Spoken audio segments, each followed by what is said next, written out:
BRS party working president కేటీఆర్ను Congress MLC Balmuri Venkat counter ఇచ్చారు. BRS 3.5 ఏళ్ల తర్వాతే కాదు 30 ఏళ్ల దాకా ప్రతిపక్షమే ఉంటుందని తెలిపారు. మీరు చేసిన విధ్వంసానికి మళ్లీ ప్రజలు మిమ్మల్ని క్షమించే పరిస్థితి లేదన్నారు. కేటీఆర్ ఇంకా అధికారంలో ఉన్నామని భ్రమలో ఉన్నారన్నారు. 3.5 ఏళ్ల తరువాత భూములు తీసుకుంటున్నారని అంటున్నాడు.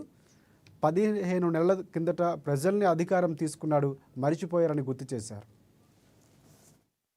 రామారావు పిచ్చి ముదిరి ఇంకా తెలంగాణ రాష్ట్రంలో వాళ్ళ నాయననే ముఖ్యమంత్రి, వాళ్ళే అధికారంలో ఉన్నారని ఒక భ్రమలో మాట్లాడుతుండు.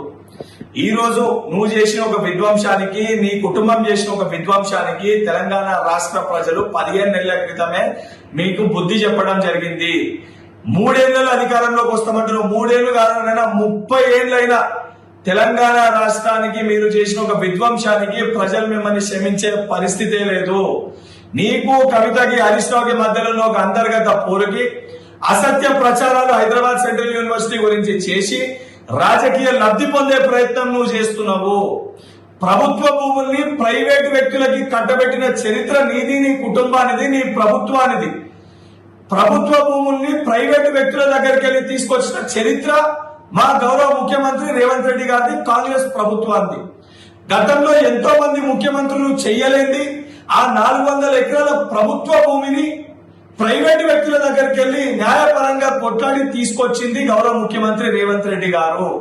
దాన్ని జీర్ణించుకోలేక, తట్టుకోలేక నీ పార్టీలో ఉన్న మంత్రివర్గంలో ఉన్న కొంతమంది మంత్రులు ఆనాటి మంత్రుల భూములు కూడా గుంజేసుకుంటున్న ఒక భయంతో, నీ కడుపు నిండలేని ఒక కడుపు మంటతోటి నోటికొచ్చినట్టు మాట్లాడుతున్నావు.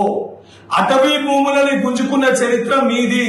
కాళేశ్వర ప్రాజెక్టు నిర్మాణం కోసము 7,829 ఎకరాల్ని తీసుకుంది మీరు.